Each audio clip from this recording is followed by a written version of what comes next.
Meus irmãos, vamos abrir a palavra do nosso Deus no Salmo de número 142, dos últimos salmos, dos últimos cânticos do Saltério, Salmo de número 142.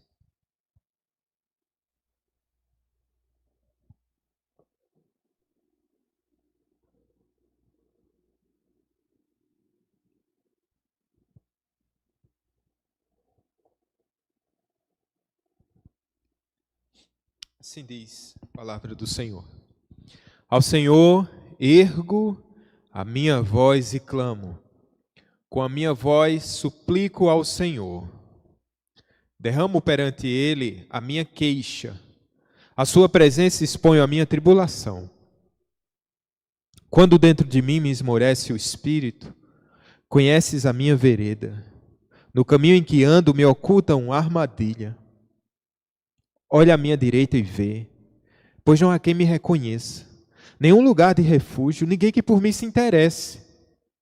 A ti clamo, Senhor, e digo, Tu és o meu refúgio, o meu quinhão na terra dos viventes. Atende o meu clamor, pois me vejo muito fraco. Livra-me dos meus perseguidores, porque são mais fortes do que eu. Tira a minha alma do cárcere, para que eu dê graças ao Teu nome. Os justos me rodearão, quando me fizeres esse bem. Amém. Vamos orar. Tua palavra, meu Deus, é alimento para nossa alma. Tua palavra inspirada, ela traz vida ao coração. Meu Deus, que Teu Espírito Santo nos ministre nessa hora, nos trazendo todos os benefícios que a Tua palavra nos traz, sempre que ela é lida, sempre que ela é explicada, sempre que ela é aplicada, apesar de nós, Senhor, apesar das nossas dificuldades de interpretação, as nossas limitações cognitivas, os nossos próprios pensamentos que às vezes ficam dispersos. Meu Deus, a respeito de tudo isso, que Teu Espírito nos oriente, possamos extrair e ser beneficiados, ó Pai, mais uma vez, por Tua palavra, por meio do Teu Espírito Santo, em nome de Jesus. Amém. Durante a época da Segunda Guerra Mundial, especialmente na perseguição imposta pelo nazismo, quando os judeus eles se dispersaram da Alemanha e foram para outros países, eles procuravam abrigo para ali ficarem refugiados, uma vez que a vida deles estava correndo sério perigo. Eles poderiam ser capturados, eles poderiam ser levados para os campos de concentração e, na melhor das hipóteses, eles iriam sofrer bastante. Na pior das hipóteses, como ocorreu assim algo tão atroz, com milhões de judeus sendo mortos devido à violência, à truculência inexplicável, inconcebível do nazismo. Existia depois de um tempo passado, a Segunda Guerra Mundial, foi encontrado num sótão na cidade de Colônia um refúgio onde ali muitos judeus estiveram durante um tempo se escondendo. Um grupo de refugiados, eles tiveram de permanecer um longo tempo nesse lugar, até que as perseguições passassem. Posteriormente, quando voltaram para suas casas, foi encontrada a seguinte inscrição no lugar em que se refugiaram. Dizia lá: creio no sol, ainda que ele não brilhe. Creio no amor, ainda que esteja oculto. Creio em Deus, ainda que esteja em silêncio. Isso foi um conforto daqueles que aguardavam e lutavam contra a desesperança. Eu creio no sol, ainda que não brilhe. Isso faz todo sentido para quem está refugiado. Eu creio no amor, ainda que esteja oculto. Eu creio em Deus, ainda que esteja em silêncio. Parece ser essa a experiência de quem está escondido, para quem está fugitivo. Esse Salmo 142 trata de uma época que o rei Davi também estava num sótão, numa caverna. Muito provavelmente o contexto está lá em 1 Samuel capítulo 22, quando Saul, perseguindo o rei Davi, ele se esconde na caverna de Adulão. Alguns vão com Davi, o seguem, mas o fato é que ele estava ali sendo, num dos períodos de perseguição aos quais Davi passou, ele estava ali nessa caverna. O que é que se faz numa caverna? O que é que se faz quando está escondido? O que é que se faz quando parece que o sol não brilha mais? O que é que se faz quando parece que o amor está oculto? O que é que se faz quando parece que Deus está em silêncio? O que é que se faz? Davi vai nos dar uma aula. Para você que está ocioso, para você que não sabe o que fazer quando as perseguições, as dificuldades batem à porta. O que fazer? Temos tanto que aprender. Vamos seguir Davi, vamos entrar nessa caverna aqui e ver o que ele estava fazendo. Veja, meus queridos irmãos, temos a quem recorrer quando estamos sozinhos. Queria que vocês gravassem isso. Temos a quem recorrer quando nós estamos sozinhos. Deus, ele se mostra presente na escuridão. Esse salmo vai nos mostrar que Davi não estava sozinho. Não porque alguns o tinham acompanhado, porque você sabe que mesmo quando estamos acompanhados, nos sentimos sozinhos. Às vezes a caverna ela não é literal, às vezes o sótão não é físico, às vezes é espiritual. Às vezes emocionalmente estamos nos sentindo sozinhos. Há momentos em que estamos na escuridão, às vezes por causas aparentes, às vezes sem explicação. Você já se sentiu sozinho, às vezes não tem nem explicação, mas é muito mais uma questão emocional. Doenças psicossomáticas, né? Do corpo que refletem na mente, que reflete no corpo. Às vezes por questões clínicas, por questões de opressão, questões de depressão.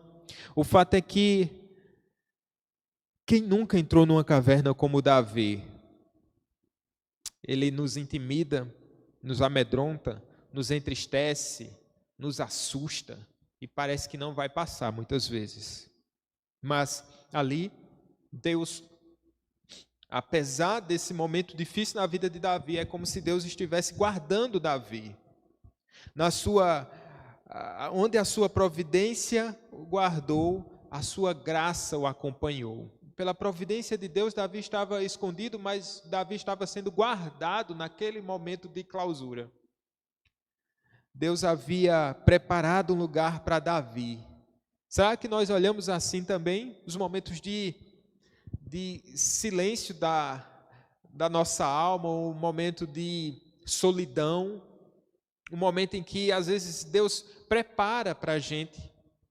Verdade, Jesus disse que no mundo nós haveríamos de passar por aflições. Eis aqui Davi passando por aflição. E ali, Davi, ele estava sendo fortalecido, mesmo sem aquele exército que ele tinha, isso aí ele ainda ia alcançar, porque Saul ainda estava no trono. Mesmo sendo um aparente derrotado, estava na presença do Deus Todo-Poderoso.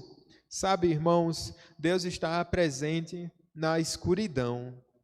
Esse é um ponto crucial para a batalha da nossa alma. Lembrarmos que não estamos sós. Essa é uma grande luta. Porque uma das grandes questões é quando nós pensamos que estamos sozinhos e aí o desespero bate à nossa porta. O medo quer tomar conta da nossa alma. Mas será que nós estamos sozinhos? Ou será que nós não temos um Deus onipresente que está conosco? E um Deus que assegura estar conosco. Então essa é uma promessa. Eis que estarei convosco todos os dias, até a consumação dos séculos. Não somente quando as coisas estiverem bem. Não somente quando é primavera, mas no inverno. Ele também está presente. E a presença de Deus, queridos, é muito mais do que um sentimento. Nem sempre a gente sente a presença de Deus. Eu não sei se é só comigo, não sei se os irmãos já passaram por isso. Nem sempre a gente sente a presença de Deus, parece que é uma solidão tão grande. Onde está o Senhor? Por isso que não é só uma coisa sensorial, eu sinto. Às vezes Deus manifesta a sua presença e a gente sente de maneira como se ele estivesse do nosso lado, né? Às vezes não. Às vezes parece que sua presença é assustadora. Lembra lá dos discípulos quando Jesus aparece no meio da noite e eles acham que Jesus é um fantasma. Às vezes parece que é essa a impressão que a gente tem. Parece que Deus aparece, mas aparece contra nós e não a nosso favor. Podemos sentir a presença de Deus? Sim. Mesmo quando não parece. Mesmo quando não sentimos. Porque nós somos movidos pela fé e não pelo que vemos.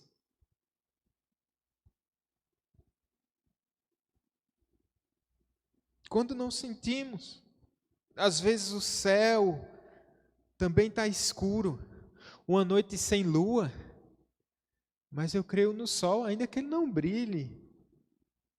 Uma noite sem lua, bem escura, mas você há de convir que muitas vezes a glória de Deus brilha mais quando estamos nas trevas. Quando estamos no sol, às vezes a gente nem percebe. Não é assim? Quando está aquela lua, mas o sol, o brilho do sol ainda está iluminando. Às vezes a gente nem percebe, às vezes percebemos, mas pouco, né? Diz, então olha a lua onde está. Mas naquela noite de trevas, e aquela lua está bem cheia, tem como passar despercebido? Todo mundo olha e diz, olha a lua lá, o brilho dela é realçado pelas trevas. Muitas vezes as trevas da nossa alma, ela realça o brilho e a glória de Deus. Está tudo escuro, para que os nossos olhares não devaguem aqui ou ali, mas estejam fitos no nosso Deus, que é todo-poderoso. Assim é o Senhor. É essa certeza que leva o salmista à oração, essa certeza que o leva a dobrar os seus joelhos, porque no verso 1 ele diz assim, ao Senhor ergo a minha voz e clamo, com a minha voz suplico ao Senhor. E ele diz no verso 2, eu derramo perante ele a minha queixa, a sua presença expõe a minha tribulação. Se a gente pudesse chegar pertinho de Davi, quando ele estava ali naquela caverna, nós iríamos ouvir Davi não somente sussurrando, mas clamando, e esse clamor aqui é como uma voz de agonia. Se a gente passasse no Getsemane há 2000 anos atrás, numa noite terrível de trevas, numa sexta-feira, numa quinta-feira para sexta-feira, nós iríamos ouvir alguém clamando, lutando com Deus no Getsemane, com a voz de agonia e sangrando, gotas de suor que se tornaram em sangue, era o nosso Cristo. Ele suplica, e essa súplica aqui é pedir generosamente pela misericórdia. Ó Deus, tem misericórdia de mim, eu suplico ao Senhor como alguém que está escondido, não alguém que está sobre o monte. Há uma cultura, né, de algumas linhas evangélicas de subirem ao monte e orar, né, alguns têm esse hábito. Aqui Davi está ali numa caverna, porque se ele sair da caverna, ele correria um sério risco de ser pego por Saulo. Ele apresenta, ele derrama perante o Senhor a sua queixa. E essa queixa aqui não é apenas um aspecto de reclamação, mas de seus pensamentos, todos os seus pensamentos estão ali. Como é importante, olha, se a sua mente estiver vazia no momento da solidão, certamente ela será ocupada com coisas vãs. Atribui-se a Martinho Lutero, um grande teólogo lá do século XVI, que ninguém pode impedir um passarinho de pousar na sua cabeça. Ninguém pode impedir, ele pode chegar, por mais inusitado que seja. Mas a gente pode impedir desse passarinho fazer um ninho. Isso a gente não pode? A gente pode impedir de fazer um ninho. É justamente quando a nossa cabeça está vazia, nossa mente não está firmada em Deus, não estamos em oração, vem um pensamento mau, vem um pensamento ruim, vem um pensamento mais depressivo, vem tantas ideias tão tortuosas que se a gente não olhar para o alto, a nossa cabeça se torna um ninho, um emaranhado ali de confusão, de insensatez e de impiedade. Ele está levando o seu pensamento a quem pode resolver. Ele expõe a sua tribulação. Esse expor também é como se fosse um relatório minucioso. Às vezes somos tão céleres a contar a nossa vida para alguém, né? E a gente se derrama e aluga o ouvido do irmão, e precisa alugar mesmo, né? Nós estamos aqui para dar suporte uns aos outros, mas a gente expõe minuciosamente. Tudo bem, faça isso. Mas não esqueça, meu irmão, de apresentar diante de Deus, expor minuciosamente. Ele é paciente, Ele é benigno, Ele pode nos ajudar. Diante das nossas fraquezas, nós podemos expor as nossas fragilidades ao nosso Deus. Por quê? Porque Deus está presente na escuridão. Eu não sei como anda a sua vida, talvez pela sua miopia das tribulações, você não esteja enxergando bem, mas calma.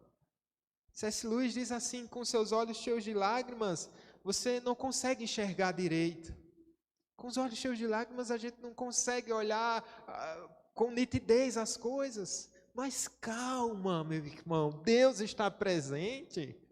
Deus está presente. Ele nunca nos abandonará. Ele está presente. Na fornalha de fogo ardente, vocês se lembram quantos entraram ali? Eram 3, mas tinha um quarto homem. O Senhor não nos abandona.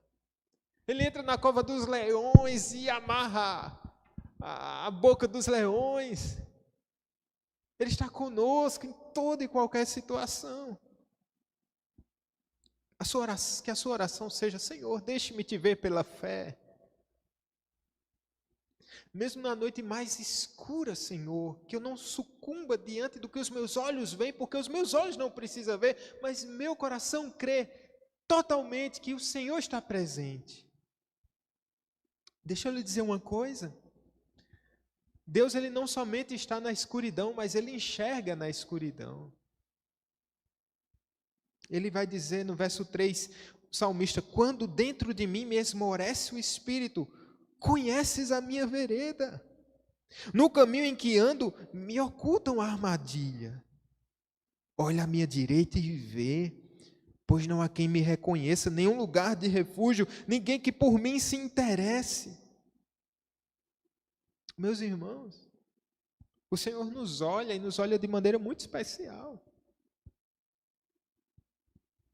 Quando dentro de mim se esmorece o espírito, é como se Davi estivesse: Senhor, eu estou quase desfalecendo aqui, porque essa é a verdade que ele vai repetir. Lá no verso 6, no finalzinho do verso 6, ele diz assim: livra-me dos meus perseguidores, porque são mais fortes do que eu. E é que essa mesma verdade dentro de mim é como se ele dissesse aquilo que Paulo disse certa vez, que haviam inimigos externos e haviam inimigos internos. E o seu espírito esmorece quando ele olha, os inimigos são maiores, são mais fortes, ele não tem nenhum poderio bélico, ele não tem nenhuma possibilidade de levantar um exército, ele está numa caverna, ele está escondido. E ele diz: Senhor, quando ocorre isso?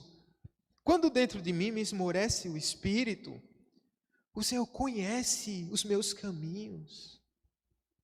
O Senhor me conhece profundamente. Deus enxerga no escuro. Se eu subir ao mais alto dos céus, o Senhor está. E se eu fizer uma caverna, uma morada no mais profundo abismo, tu também estás lá. Porque ninguém pode se esconder aos olhos de Deus.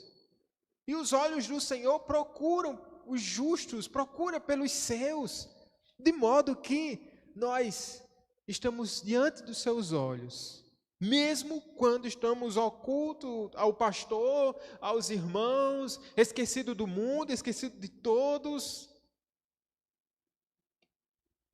Aí ele diz: Senhor, o Senhor vê. No caminho em que ando, me ocultam a armadilha. É como se fosse um campo minado. Qualquer lugar poderia ser uma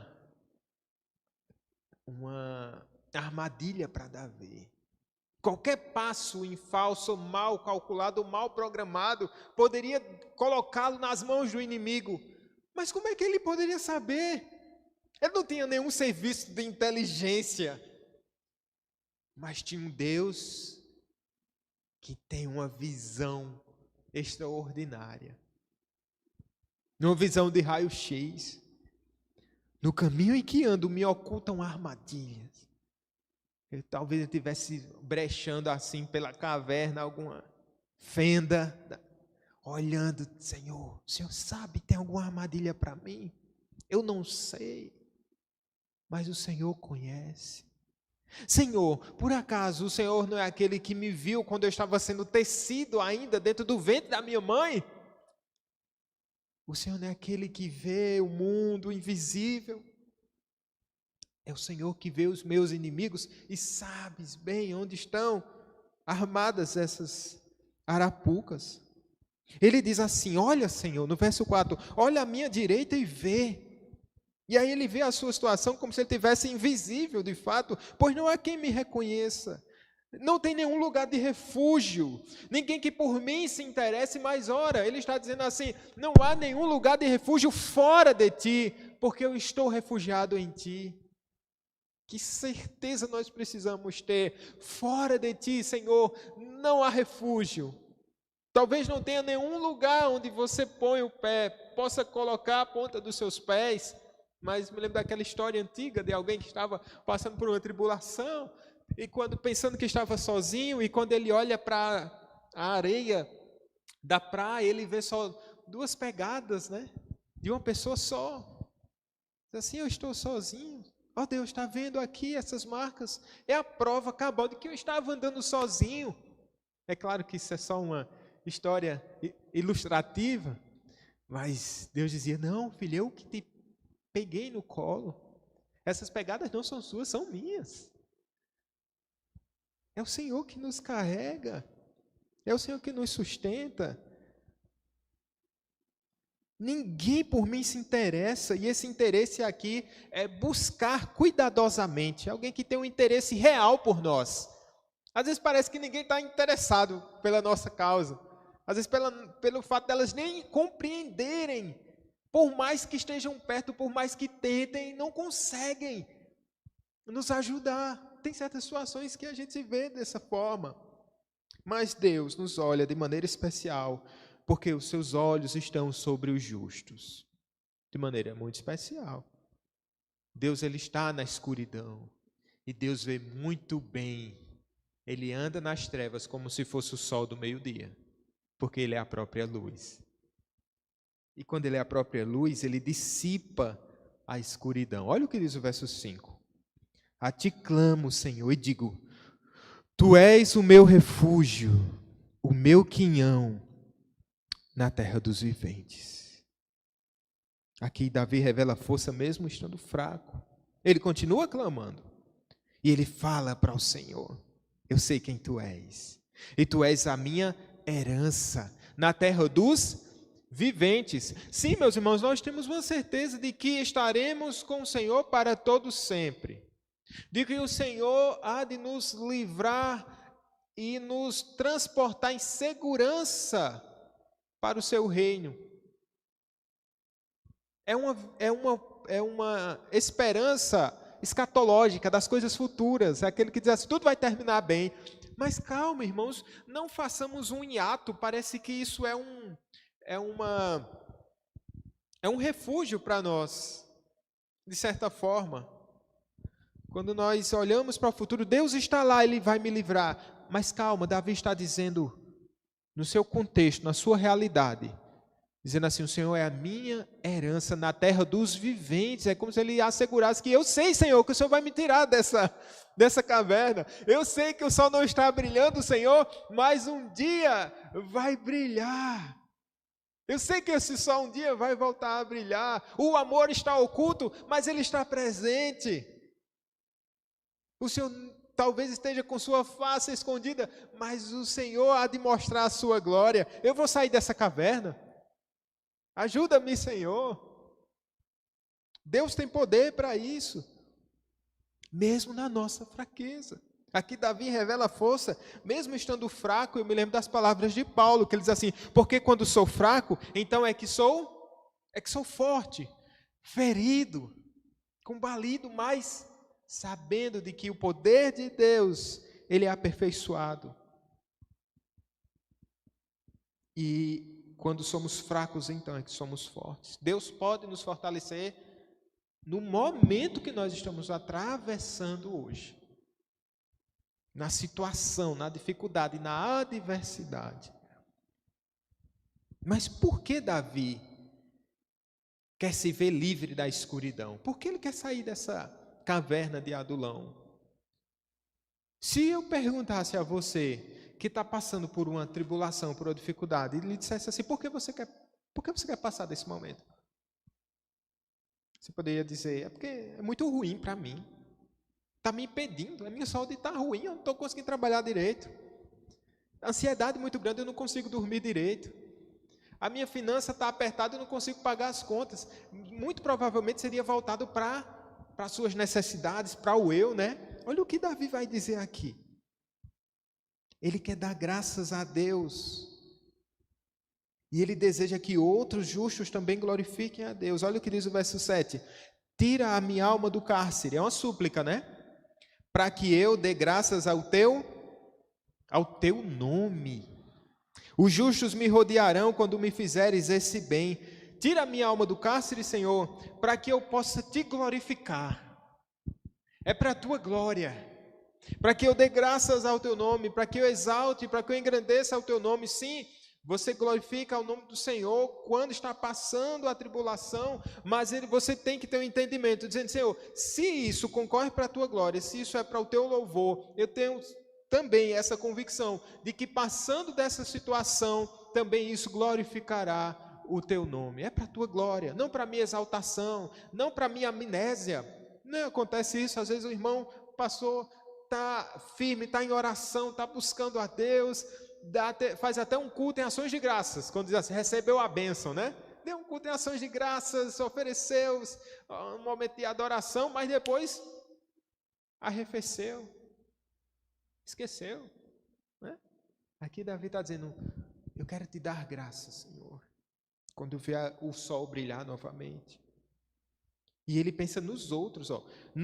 Ele não está pensando nos inimigos, para que os inimigos saibam que eu sou forte, para que Davi saiba que o Senhor está comigo. Não, ele está dizendo assim, os justos me rodearão quando fizeres esse bem, porque o benefício que o Senhor fizer a mim, o Senhor faz ao seu povo. Lembre-se que ele é aquele que iria ascender, iria ocupar o trono de Israel. Então o bem que Deus fizesse a Davi, seria um bem que ele faria à nação, ao povo eleito, ao povo santo. E os justos me rodearão quando me fizeres esse bem. É isso. Se estou sozinho na escuridão, se eu não tive companhia nas trevas, não importa. Deixe que os justos me vejam quando a tua luz brilhar.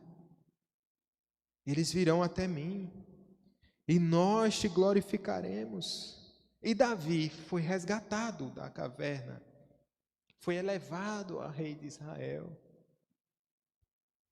Isso ocorreu. Isso ocorreu. Meus irmãos, quantas vezes a solidão quer nos derrubar?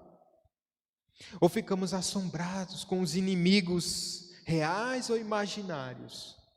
A solidão às vezes faz barulho no coração.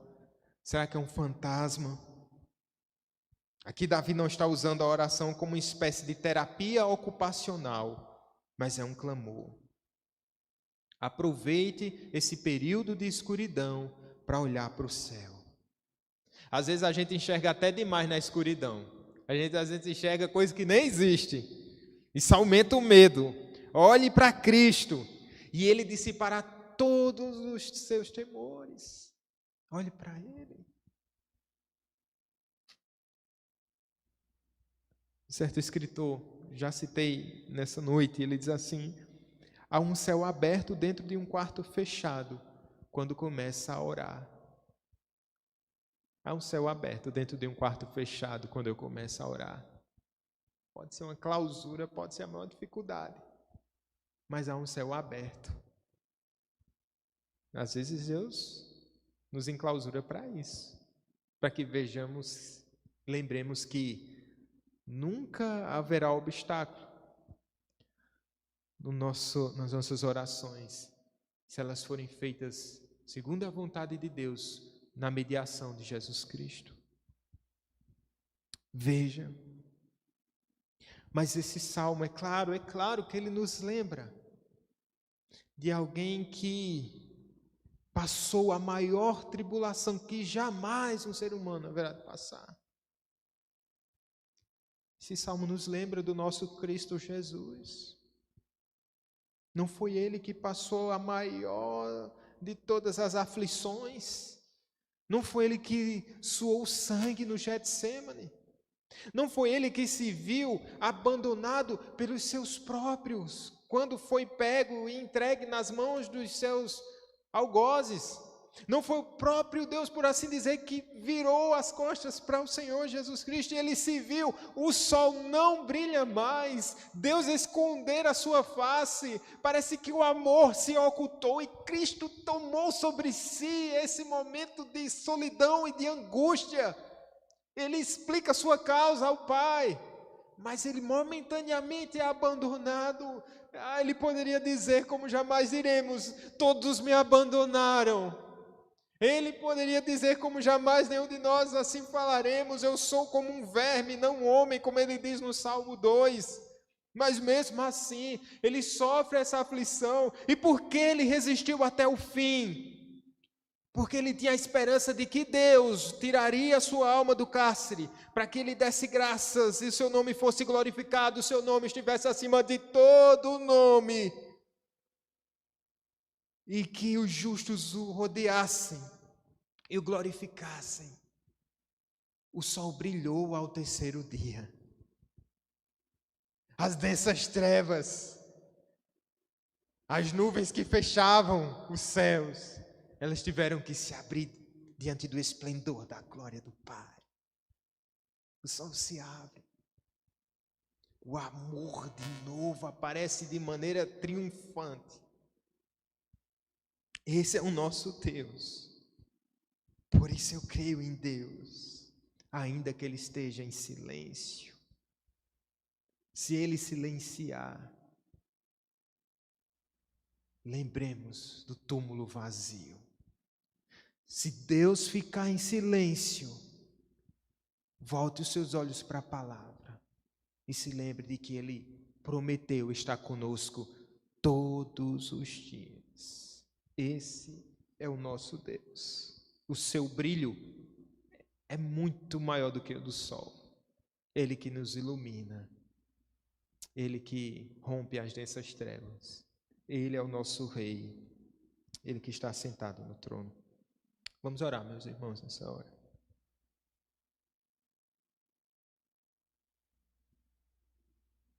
Tu és tremendo, Senhor, porque apesar dessa glória que tens, o Senhor se importa com o teu povo, pequenino rebanho, pequenino povo de Jacó. Ó Altíssimo, visita aqueles que estão passando por um momento de escuridão, Senhor, de solidão, de angústia, talvez em depressão, com outros problemas emocionais, às vezes literalmente abandonados por algum ente, por algum parente, no casamento. Meu Deus, seja a esperança, Senhor, dos que sofrem. Podemos clamar a Ti, podemos Te falar das nossas dores, porque entendemos, cremos que os Teus ouvidos estão atentos à súplica dos Teus, como um pai que se compadece dos filhos, como um Deus amoroso e gracioso, que nunca o nosso coração nos engane. Nunca pensemos que o Senhor não nos ama. O Senhor nos ama sim, ainda que esse amor pareça estar oculto, mas é certo que Ele foi revelado em Cristo Jesus. É certo que ele foi demonstrado na morte e na ressurreição do nosso Salvador. Ó Deus, ainda que as densas trevas tentem tomar conta da nossa alma, deixe-nos ver um fecho de luz e que isso nos traga esperança, ó Deus. Ó amado, nosso coração se alegra em Ti. Ainda assim nós Te louvaremos. Ainda que estejamos em aflição, em dificuldades, ó Pai. Que Teu nome seja glorificado para sempre. Amém. Recebamos a bênção, que a maravilhosa graça do nosso Senhor e Salvador Jesus Cristo, o amor de Deus, nosso poderoso eterno Pai, e as doces consolações do Espírito Santo sejam sobre cada um de nós, sobre a igreja de Cristo espalhada por toda a terra, desde agora e para sempre. Amém. Amém. Que Deus abençoe você que está acompanhando pela internet. Que Deus conceda uma restante semana abençoada. Vocês, os demais que estão aqui, eu vou convidar vocês para alguns instantes de oração ainda depois da transmissão. Deus abençoe.